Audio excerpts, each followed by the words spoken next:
भगवान शंकर की आज्ञा से सप्त ऋषियों द्वारा पार्वती के शिव विषयक अनुराग की परीक्षा करना और वह वृतांत भगवान शिव को बताकर स्वर्गलोक जाना। नारद जी बोले, हे ब्राह्मण, उन ब्रह्मा, विष्णु आदि देवताओं तथा सभी मुनियों के प्रेम पूर्वक चले जाने पर फिर क्या हुआ? हे तात, शिव ने क्या किया और फिर कितने समय के बाद तथा किस प्रकार वर देने के लिए आए, उसे बताइए और प्रीति प्रदान कीजिए। ब्रह्मा जी बोले, उन ब्रह्मा आदि देवताओं के अपने अपने आश्रमों को चले जाने पर पार्वती की तपस्या की परीक्षा करने के लिए शिवजी समाधिस्थ हो गए। उन्होंने अपने आत्मा से ही परमात्मा में परात्पर निर्विग्रह आत्मस्थित ज्योति को धारण कर विचार किया। वस्तुतः वे शिव ही भगवान, ईश्वर, वृषभध्वज, अविज्ञात गति, जगत सृष्टा, हर एवं परमेश्वर हैं। ब्रह्मा जी बोले, हे तात, उसी समय पार्वती ने भी महाघोर तपस्या प्रारंभ की। उस तप से शंकर भी अत्यंत विस्मित हो गए। भक्तों के अधीन रहने वाले वे समाधि से विचलित हो गए। तब उन जगत सृष्टा हर ने वशिष्ठ आदि सप्तऋषियों का स्मरण किया। वे सभी सप्तऋषि भी शिवजी के स्मरण करते ही प्रसन्नमुख होकर अपने भाग्य की बहुत सराहना करते हुए वहां शीघ्र ही उपस्थित हो गए। उन महेश्वर को प्रणाम करके वे हर्षपूर्वक गदगद वाणी से हाथ जोड़कर तथा सिर झुकाकर स्तुति करने लगे।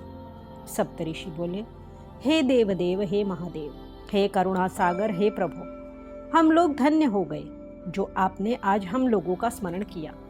हे नाथ, आपने किस लिए स्मरण किया है? हम लोगों को आज्ञा दीजिए। हे स्वामी, अपने दास के समान ही हम लोगों पर कृपा कीजिए, आपको प्रणाम है। ब्रह्मा जी बोले, मुनियों की इस विज्ञप्ति को सुनकर विकसित कमल के समान नेत्रों वाले वे करुणा निधि हंसते हुए प्रेम पूर्वक कहने लगे। महेश्वर बोले, हे सप्तऋषिगण, आप लोग सभी प्रकार के ज्ञान में विचक्षण हैं तथा मेरा हित करने वाले हैं। हे तात, मेरी बात शीघ्र सुनिए।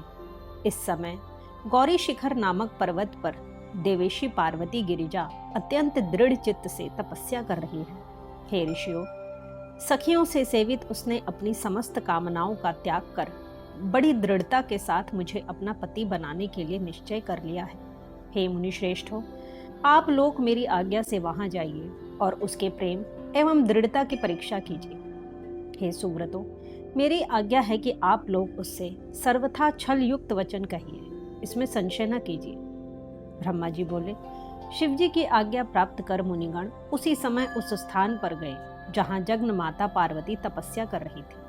उन लोगों ने वहां साक्षात दूसरी तपह सिद्धि के समान तेज से देदीप्यमान और परम तेज की मूर्ति स्वरूपा पार्वती को देखा। हे सुव्रतों, उन सप्तऋषियों ने हृदय से पार्वती को प्रणाम करके उनसे विशेष रूप से सत्कृत हो विनम्र होकर यह वचन कहा।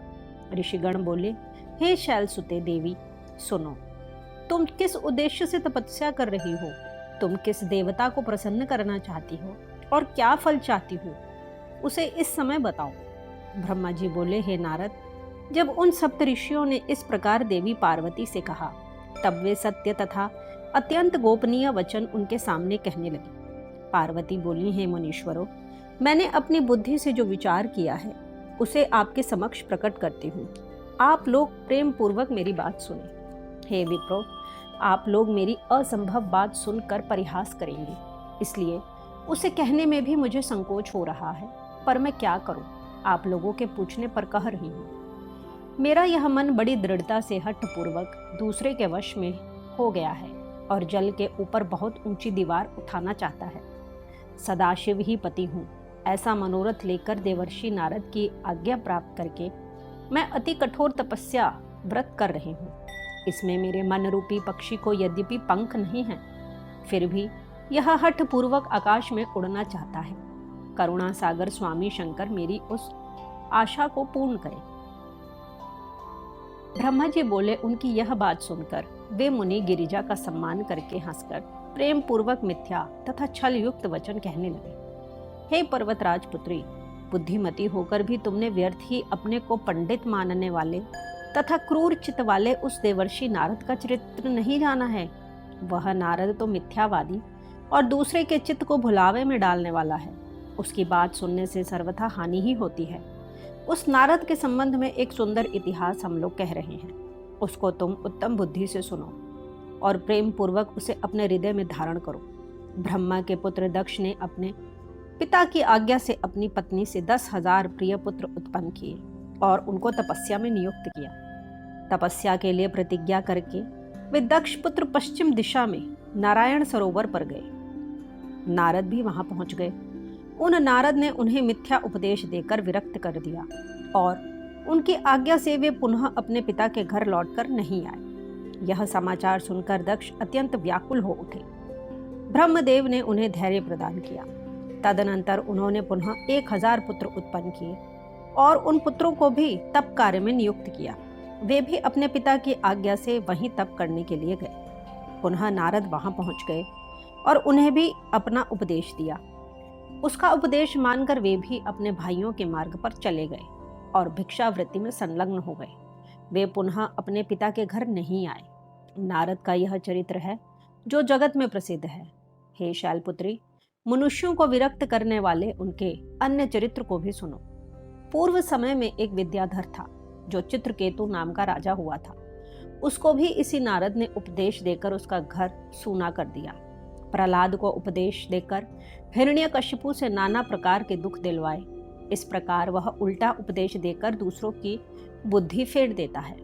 इस नारद ने कानों को प्रिय लगने वाली अपनी विद्या जिन जिन लोगों को सुनाई, वे शीघ्र ही प्रायः अपना घर छोड़कर भिक्षा मांगने लगे। वे नारद यद्यपि देखने में बड़े सज्जन लगते हैं, किंतु उनका मन मलिन है। हम लोग उनके साथ रहने के कारण उनका चरित्र विशेष रूप से जानते हैं। बगुले के श्वेत वर्ण शरीर को देखकर सब लोग उसे साधु कहते हैं, फिर भी क्या वह मछली नहीं खाता? साथ में रहने वाला ही साथ रहने वालों का वास्तविक चरित्र जानता है। तुम तो परम बुद्धिमती हो, फिर कैसे उनके उपदेश में फंसकर मूर्खों की तरह कठिन तपस्या में लग गई? हे बाले, यह परम दुख की बात है कि तुम जिसे अपना पति बनाने के लिए इतना कठिन तप कर रही हो, वह कामदेव का शत्रु है और उदासीन तथा निर्विकार है। वह अमंगल वेश धारण करने वाला शिव निर्लज है। उसके घर का तथा कुल का आज तक किसी को पता नहीं है। वह कुवेशी, भूत एवं प्रेतादि का साथ करने वाला, त्रिशूल धारण करने वाला और नग्न रहने वाला है। उस धूर्त नारद ने अपनी माया से तुम्हारे ज्ञान को नष्ट करके बड़ी युक्ति से तुम्हें मोहित कर दिया और तुमसे तपस्या करवाई। ऐसे वर को प्राप्त कर तुम्हें क्या सुख मिलेगा? हे देवेशी, हे पार्वती, तुम ही विचार करो। मूढ़ शिव ने सद्बुद्धि से दक्ष कन्या सती से पहले विवाह करके कुछ दिन भी उसका निर्वाह नहीं किया और सती को ही दोष लगाकर उसका स्वयं त्याग कर दिया। वे तो अपने अकल अशोक स्वरूप का ध्यान करते हुए सुखी होकर रमण करते रहे। वे तो अकेले परनिर्वाण, असंग तथा अद्वैत्य हैं। हे देवी, उनके साथ स्त्री का निर्वाह किस प्रकार संभव होगा? अब भी तुम हमारी बात मानकर घर चली जाओ और अपनी दुर्बुद्धि का त्याग कर दो। हे महाभागे, ऐसा करने से तुम्हारा कल्याण होगा। तुम्हारे योग्य वर विष्णु हैं। सभी सद्गुणों से संपन्न वे प्रभु वैकुंठ में निवास करने वाले, लक्ष्मी के ईश और नाना प्रकार की क्रीड़ाओं में कुशल हैं। हम लोग तुम्हारा विवाह उन विष्णु से कराएंगे। वह विवाह सब प्रकार के सुखों को देने वाला है। हे पार्वती, तुम इस प्रकार के हठ का परित्याग करो और सुखी हो जाओ। ब्रह्मा जी बोले।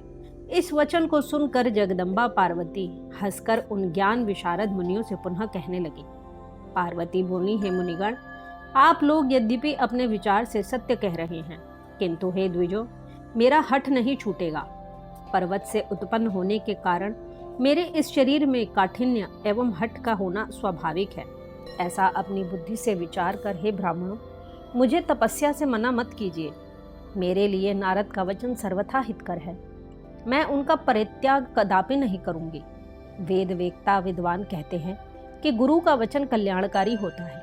जिन लोगों ने बुद्धि से यह निश्चित किया है कि गुरु के वचन सर्वदा सत्य है, उनको इस लोक तथा परलोक में सदैव सुख प्राप्त होता है। उन्हें कभी दुख होता ही नहीं। जिन लोगों के हृदय में यह विचार नहीं है कि गुरुओं का वचन सत्य होता है, उन्हें इस लोक एवं परलोक में दुख ही दुख होता है। उन्हें सुख कभी नहीं होता। हे ब्राह्मणों, गुरुओं के वचन का किसी प्रकार त्याग नहीं करना चाहिए, चाहे घर बसे अथवा उछड़े। यह हठ मुझे सदा सुख देने वाला है। हे मुनि सत्तमों, आप लोगों ने जो वचन कहा है उस विषय में संक्षेप में अपना विचार प्रकट करती हूँ। आप लोगों ने जो विष्णु को सर्वगुण संपन्न, वैकुंठ में विहार करने वाला तथा सदाशिव को निर्गुण एवं निर्विकार कहा है, वह सत्य ही है। इसका कारण मैं आप लोगों को बताती हूँ। शिव परब्रह्म एवं विकार रहित है। वे भक्तों के लिए ही शरीर धारण करते हैं। वे प्रभु कभी भी सांसारिक प्रभुता दिखाने की इच्छा नहीं करते। अतः परमानंद शंभु अवधूत स्वरूप से परमहंसों की प्रिय गति धारण करते हैं। माया में लिप्त रहने वालों को ही भूषण आदि में अभिरुचि होती है। ब्रह्म को किसी प्रकार की कोई अभिरुचि नहीं होती। वे सदाशिव प्रभु निर्गुण, अज, माया रहित, अलक्ष्य गति एवं विराट है। हे द्विजो, धर्म, जाति आदि के द्वारा ही शंभु का अनुग्रह नहीं होता है। मैं तो गुरु के अनुग्रह से ही शिव को तत्वपूर्वक जानती हूँ। हे ब्राह्मणों, यदि शंकर मेरे साथ विवाह नहीं करेंगे तो मैं सर्वदा अविवाहित रहूंगी। यह मैं सत्य सत्य कहती हूँ। चाहे सूर्य पश्चिम दिशा में उदय हो, सुमेरु चलायमान हो जाए, अग्नि शीतल हो जाए, पर्वत पर कमल खिलने लगे, किंतु मेरा हठ नहीं डिगेगा। यह मैं सत्य कहती हूँ। ब्रह्मा जी बोले।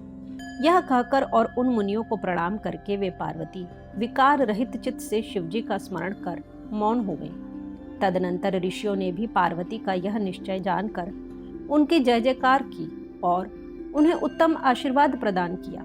हे मुने, शिवा की परीक्षा करने वाले वे मुनिगण उन देवी को प्रणाम करके प्रसन्नचित्त होकर शीघ्र ही शिव स्थान को चले गए। वे लोग वहां जाकर शिव को प्रणाम करके उस वृतांत का निवेदन कर उनकी आज्ञा प्राप्त करके आदर पूर्वक स्वर्ग लोक को चले गए। इस प्रकार श्री शिव महापुराण के अंतर्गत द्वितीय रुद्र संहिता के तृतीय पार्वती खंड में सप्त ऋषिकृत परीक्षा वर्णन नामक 25वां अध्याय पूर्ण हुआ।